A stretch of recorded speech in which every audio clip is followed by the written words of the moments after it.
The feature event on Saturday's triple Group 1 card at Caulfield on Patnack Farm Blue Diamond Stakes is indeed that $1 million Classic Ford 2-year-olds. And the barrier draw was held this morning here at City Square in Melbourne. And some of the key runners are here on the board that you can see that have drawn key barriers this morning here at City Square. Jamando, one of the early favourites, has drawn barrier 20.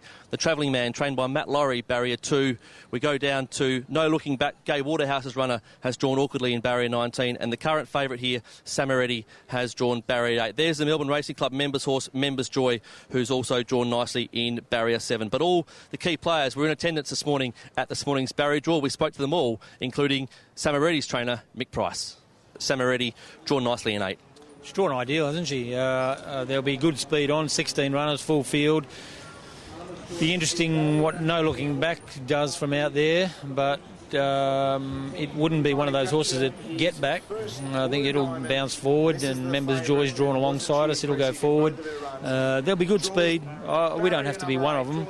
I would think we would be 3 lengths off them, I suppose, but it's a good gate. You need traffic-free runs in any big field, especially 2-year-olds that wander around a bit, but it's a beautiful gate.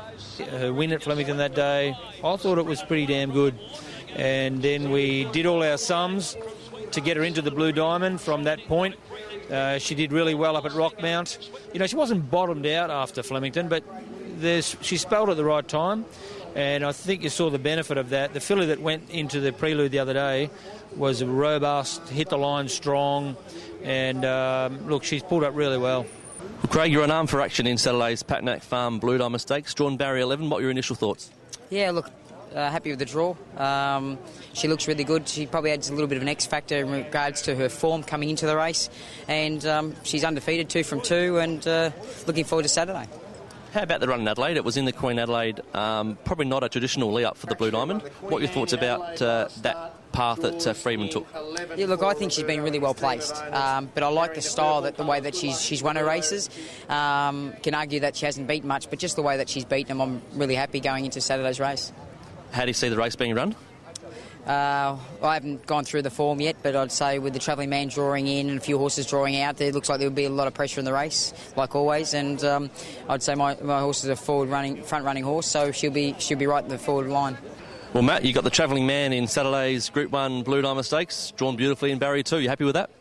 Yeah, I am happy with that, especially since Gate 20 still hadn't been drawn and there are only about 3 or 4 numbers to go, so very relieved. How have you got the horse going into Saturday's race?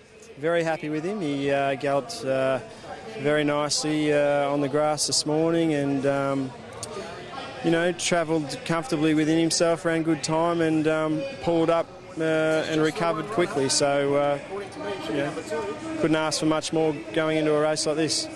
Will there be any special instructions to Ben on Saturday in terms of jumping from barrier 2, or we just let the race unfold?